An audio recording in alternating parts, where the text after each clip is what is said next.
In this video, we will discuss the manufacturing procedure of sulfuric acid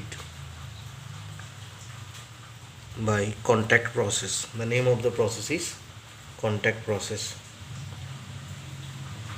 First of all, raw materials used: elementary sulfur or iron pyrites for the production of sulfur dioxide gas, air as a source of oxygen, and 98% concentrated sulfuric acid for absorption of sulfur trioxide gas. These are the raw materials used. Now, the process description. First of all, sulfur dioxide gas is to be produced. See here, sulfur dioxide gas is produced by burning sulfur or iron pyrites in excess air in pyrite burners. This is the sulfur burner or iron pyrites burner, the first figure.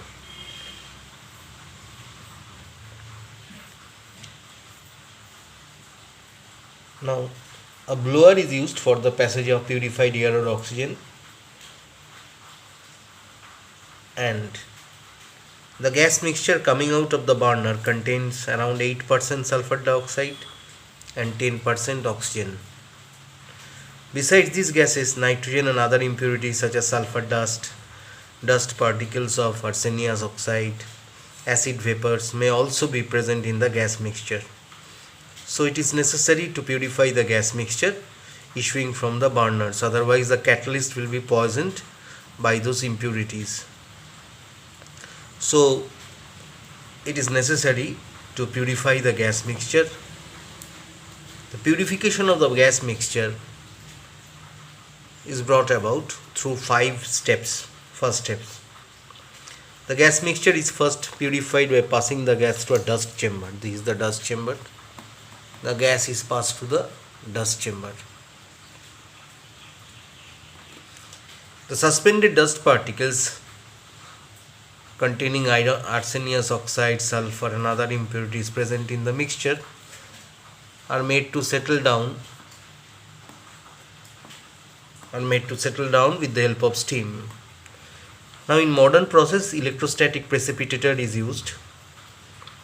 The gas mixture is then cooled by passing through spiral lead pipe. I have shown one fold, there are many folds pipe.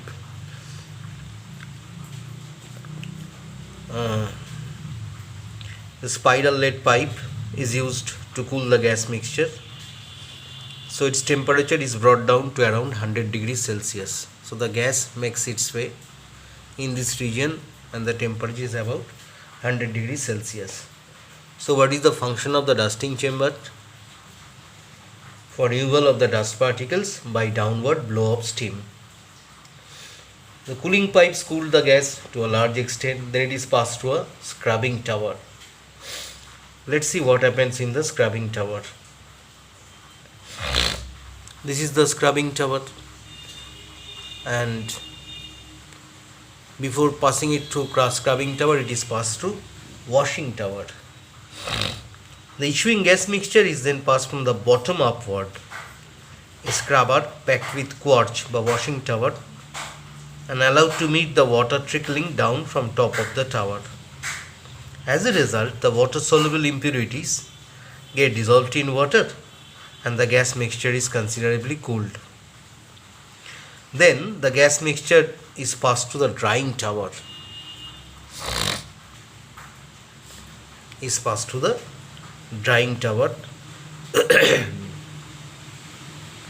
Packed with coke or quartz, from top of which a stream of concentrated sulfuric acid and trickles down. Consequently, the water vapor in the gas mixture is removed. So it removes the water vapor in the gas mixture. Then the dry gas mixture is even driven through arsenic purifier. This is the arsenic purifier, wherein precipitated FeOH whole thrice is kept on some horizontal shelves. FeOH whole thrice absorbs arsenious oxide present in the gas mixture. Then you have to test the purity of the gas mixture. by passing it through a testing box or Tyndall box. If the gas mixture is found to be impure, then it is further purified. Now, how does this box or Tyndall box function? Actually, you have to first know what is Tyndall effect. Tyndall effect is the scattering of light as it passes through a medium containing very small particles. The principle is that if a polychromatic beam of light is passed through a medium containing particles with diameters less than about 1/12 of the wavelength of the light, the scattered light appears blue. Now, this is also the reason why if someone smokes a cigarette in a dark room, blue appearance of tobacco smoke is observed. So it is named after John Tyndall and it is called Tyndall effect. So here in this case, if the gas mixture contains impurities like dust, arsenic oxide, etc., the light used in Tyndall test gets scattered. If it is properly purified, it does not exhibit Tyndall effect. So it is very important to remove the impurities, because impurities in the gas mixture may deactivate the platinum catalyst or vanadium catalyst used in the chamber.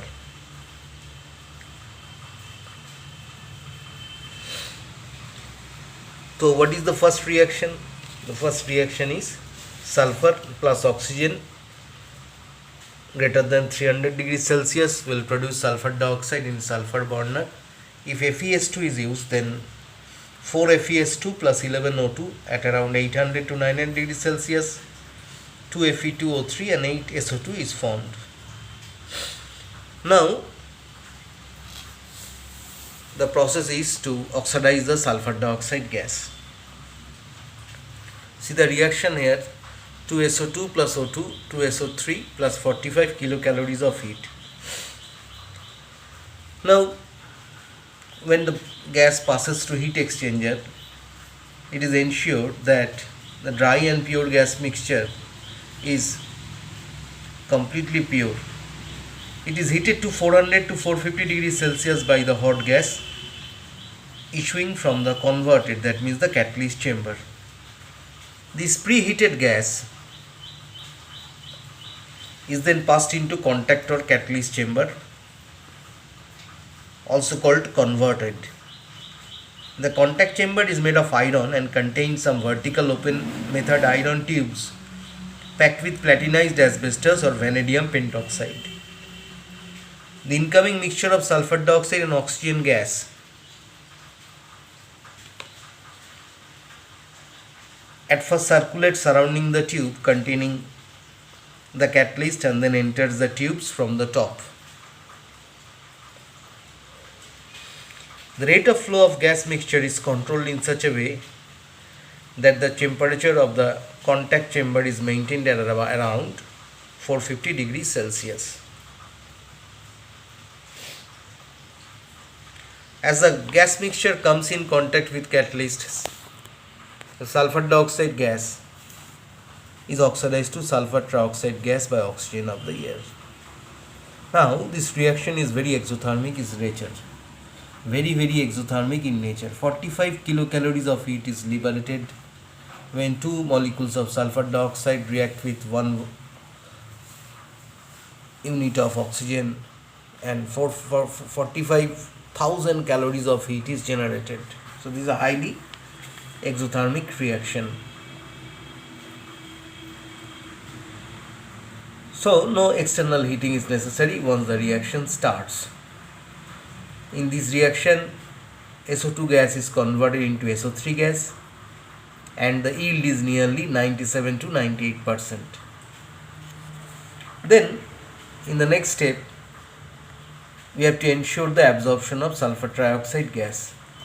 For absorption of sulfur trioxide gas, steel absorption tower of scrubber having the inner walls coated with acid resistant bricks is used. The tower is filled with quartz.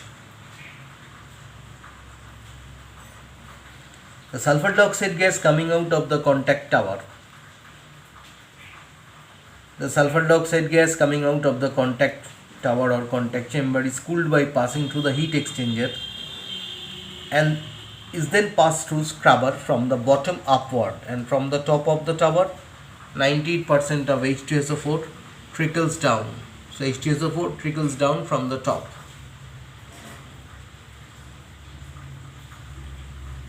Counter current principle for the absorption of sulfur trioxide gas is used here.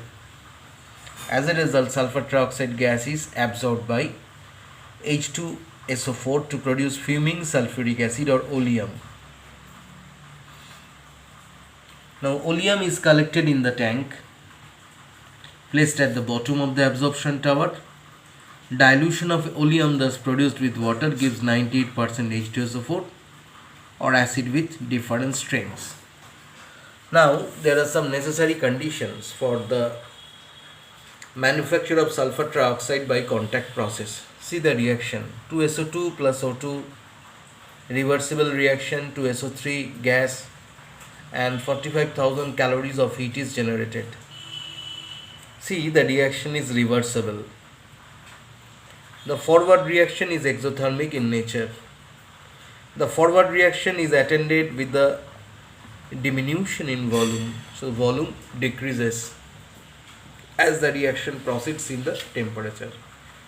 For optimum conditions for maximum yield, low temperature, high pressure, and uses of excess oxygen or sulfur dioxide is necessary. Actually, the optimum temperature of 450 degrees Celsius is used. In fact, the reaction is carried out at ordinary pressure around 1.5 and slight excess of oxygen is used. Platinized asbestos or vanadium pentoxide is used in the reaction.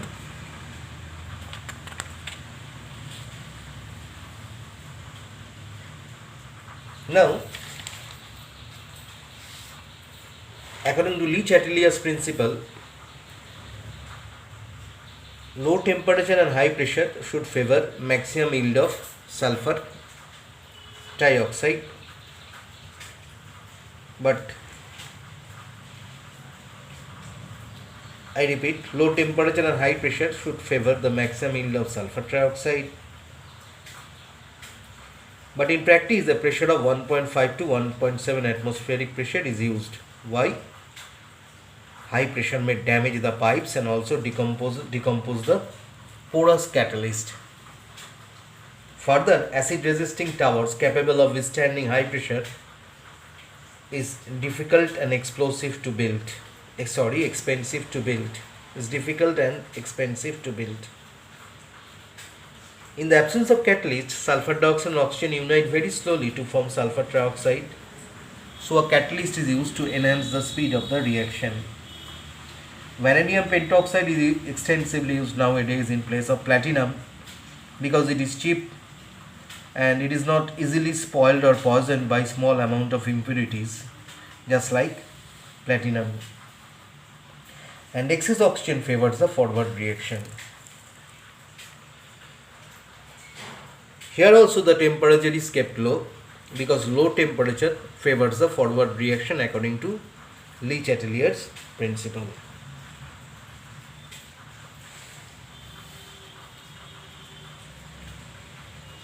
In this way,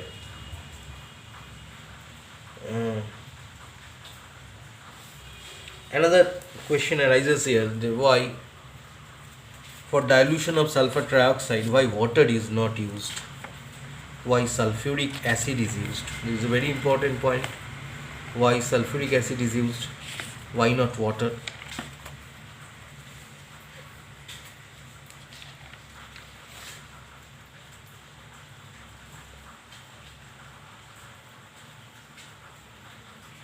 Actually, sulfur trioxide is not directly absorbed in water because the reaction of sulfur trioxide with water is highly exothermic. Sulfur trioxide does not form a homogeneous mixture with water. a dense fog of sulfuric acid particles is formed, and these particles do not condense very easily.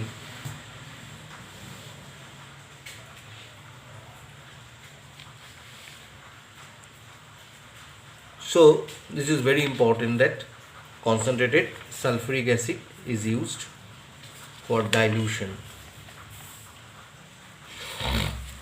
See the setup once again.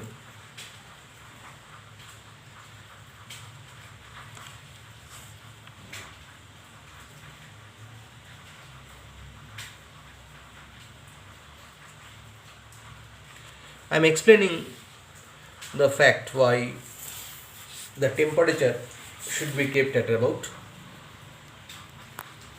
450 degrees Celsius. See, the reaction is reversible as well as exothermic. Now, according to Le Chatelier's principle, if the reaction is carried out at low temperature, the forward reaction will be favored with consequent increase in the production of sulfur trioxide.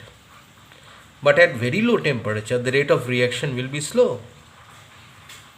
As a result, the production of sulfur trioxide will not be commercially profitable. But at the same time, at higher temperature, backward reaction will be favored because it is an endothermic reaction. The yield of sulfur trioxide will decrease.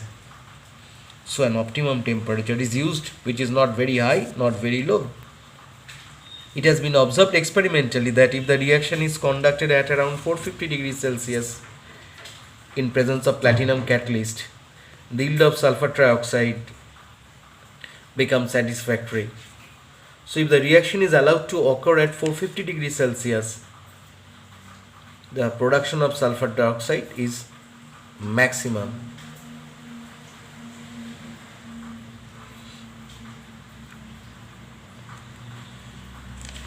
So this is very important, you have to remember it. Now a question arises here. What is the disadvantage of using platinum catalyst in the manufacture of sulfuric acid by contact process? Actually, with the use of platinum catalyst, the oxidation of sulfur, with the use of platinum catalyst, the oxidation of sulfur dioxide gas nears almost 100% completion, but platinum is very costly and it loses its efficiency even if trace amount of impurities such as dust particles, arsenious oxide, etc. are present in the reaction mixture. That is the reason why vanadium pentoxide is preferable.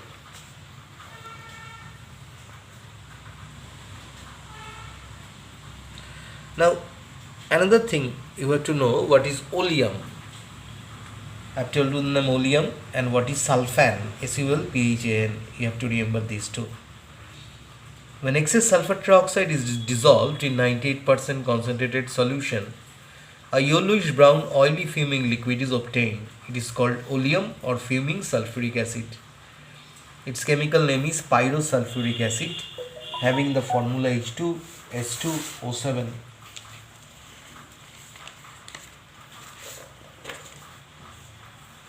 What is sulfan? When excess sulfur trioxide dissolves in 98% sulfuric acid,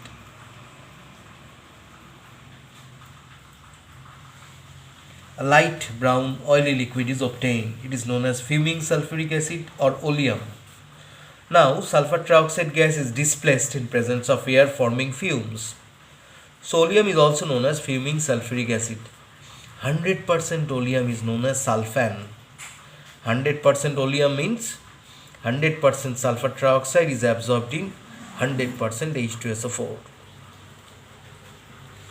So, questions are asked about the functions of all the chamber and the reactions taking place, nature of the catalyst used, and of course the reaction that is taking place here, its nature and characteristics. Regarding these, questions are asked frequently.